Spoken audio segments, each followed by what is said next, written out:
High. So Bangladesh কয়টা division আছে? বাংলাদেশে কয়টা বিভাগ আছে? বিভাগ 64। নো। বাংলাদেশে কয়টা ডিভিশন আছে? আচ্ছা, তো আমার এখন পরীক্ষা দিতে হবে, তাই তো? ইয়েস। ওকে, বাংলাদেশের জেলা, রাইট? ডিভিশন। হ্যাঁ, জেলা হচ্ছে 64টা। হ্যাঁ হ্যাঁ বিভাগ হ্যাঁ। হচ্ছে জেলার বিভাগ এক না? না।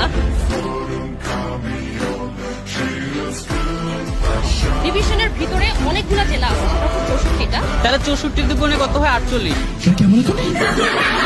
64 দুগুণে কত হয়? 48। 48। ও